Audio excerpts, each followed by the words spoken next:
নমস্কার। ধর্মের আড়ালে চ্যানেল থেকে আপনাদের সবাইকে আন্তরিক শুভেচ্ছা জানাই।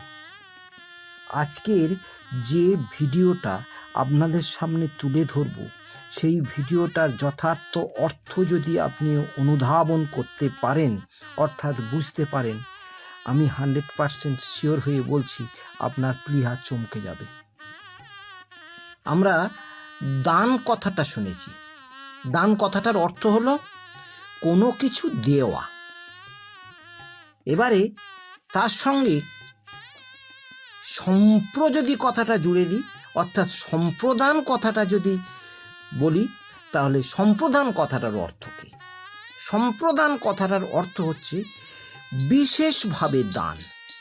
ধরুন আমি কাউকে 2000 টাকা দিচ্ছি, টাকা দিয়ে বলছি যে এই টাকাটা নিয়ে তুমি ভালো জিনিস খাবে, ভালো জিনিস কিনবে, ভালো জিনিস নিয়ে জীবনযাপন করবে, কিন্তু কোনো খারাপ জিনিস ব্যবহার করতে পারবে না এই টাকা দিয়ে। এটা শর্ত থাকলো, এই শর্ত সাপেক্ষে দান। কিন্তু সম্প্রদান যখন করা হয়, এই সম্প্রদানের মধ্যে কোনো শর্ত থাকে না, সম্পূর্ণ নিঃশর্তে দান করার নাম হচ্ছে সম্প্রদান। আর এই দান করার পরে দান করা জিনিসের উপর আপনার কোনো অধিকার থাকে না।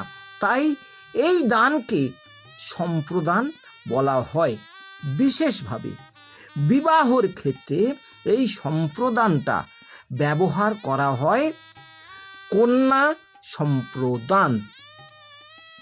আপনি মানুষকে দান করতে পারেন, বিবিধ বস্তু দান করতে পারেন, টাকা দান করতে পারেন, জমি দান করতে পারেন, খাদ্য দান করতে পারেন, পোশাক দান করতে পারেন, এমনকি গরু দান করতে পারেন, মোষ দান করতে পারেন, ছাগল দান করতে পারেন, বিভিন্ন কিছু দান করতে পারেন। কিন্তু আপনি কি কোনোদিন মানুষ দান করেছেন? আপনার 3টে ছেলে আছে, একটা ছেলেকে বলবেন যে এই ছেলেটা তোমাকে দান করলাম, এই মেয়েটা তোমাকে দান করলাম, এটা কি করতে পারেন? কারণ মানুষকে দান করা যায় না, কোথাও আপনি পাবেন না। কেউ আপনার কাছ থেকে একটা ছেলে নিয়ে দত্তক নিল, সেটা আলাদা জিনিস, কিন্তু আপনি মানুষ দান করতে পারবেন না। কিন্তু বিবাহের ক্ষেত্রে কি হচ্ছে একটু ভেবে দেখুন। আপনি কন্যাকে সম্প্রদান করছেন। সম্প্রদান করার অর্থ হচ্ছে কন্যার প্রতি আপনার কোনো দাবি থাকলো না, সম্পূর্ণ নিঃশর্তভাবে কন্যাকে দান করলেন আপনার জামাইয়ের হাতে।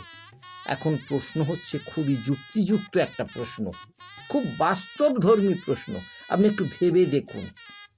আচ্ছা, আপনার মেয়েটা বিয়ে হয়ে গেল, বিয়ে হয়ে যাওয়ার পরে শ্বশুর বাড়িতে গেল, শ্বশুর বাড়িতে গিয়ে খুব কষ্টে আছে, আপনি কি চুপ করে থাকবেন?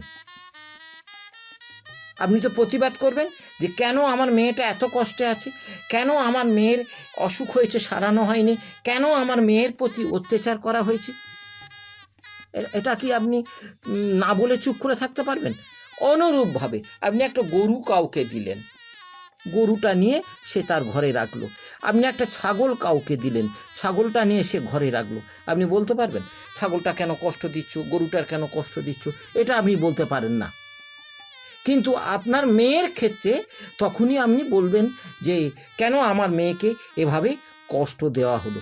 কিন্তু আপনি কি সত্যিই বলতে পারেন?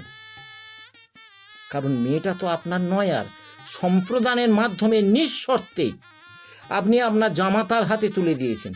এখন তার জিনিস সে যদি কষ্ট দেয়, কোন অধিকারে আপনি বলবেন? খুব ভালো করে উত্তরটা খুঁজুন, উত্তরটা আপনার খোঁজার প্রয়োজন আছে। আপনার মেয়েকে দিয়েছেন নিঃশর্তে। সম্প্রদান মানে দান শুধু নয়, কোনো শর্ত নেই তার মধ্যে, নিঃশর্তে দিয়েছেন। সে যদি কষ্ট পায়, সে যদি অসুখে ভোগে, আপনার তো নেই, সে নয়, সে মেয়েটা তো আপনার নয়, আপনার সঙ্গে রক্ত সম্পর্ক থাকতে পারে, আপনি তাকে দিয়ে দিয়েছেন। তো তাহলে আপনার কি অধিকার আছে বলার? তার জিনিস সে যদি কষ্টে রাখে বা সুখে রাখে, আপনার কি বলার আছে? তাহলে বলারটা কি আছে? বলার আছে, বলার যে বিষয়টা হলো একটু ভেবে দেখুন। মানুষকে কি দান করা যায়? এই বিবাহের মধ্যে কন্যাকে সম্প্রদান করা হচ্ছে, এটা কি যুক্তিভিত্তিক? মানবতার দিক থেকে কি এটা নির্ভুল? ভাবুন, ভাবতে হবে আপনাকে। বাজারে কিছু পুঁথিতে কন্যা সম্প্রদান করা উল্লেখ আছে, কিন্তু আপনি কন্যা সম্প্রদান করার পরে কন্যার কথা কেন ভাববেন? আপনার গর্বে হয়েছে, আপনি তার জন্মদাতা পিতা হতে পারেন, কিন্তু যখন নিঃশর্তে দান করেছেন, কোন শর্তে আপনি তার কথা ভাববেন? আপনার মেয়ে যদি কষ্ট পায়, আপনি আদালতে ছুটবেন কেন, পুলিশের কাছে ছুটবেন কেন? কারণ আপনি নারায়ণের সামনে তো নিঃশর্তে তাকে দান করেছেন। প্রজাপতি ঋষিকে উদ্দেশ্য করে আপনি তো তার সঙ্গে নিঃস্বার্থ দান করেছেন। তাহলে যুক্তিটা কি আসবে? যে কোনো একটা পথ আপনাকে ধরতে হবে। আপনাকে নিঃশর্তে আপনার কন্যার কথা ছেড়ে দিতে হবে, যত কষ্ট পাক, সে মরে গেলেও আপনার কথা ভাবতে পারবেন না আপনি তার কথা। আর নয়তো আমাদের ভাবতে হবে, ভাবার সময় এসেছে, কন্যা সম্প্রদান বিয়ের কোনো অঙ্গ নয়, এটা মধ্যযুগীয় একটা কুসংস্কার।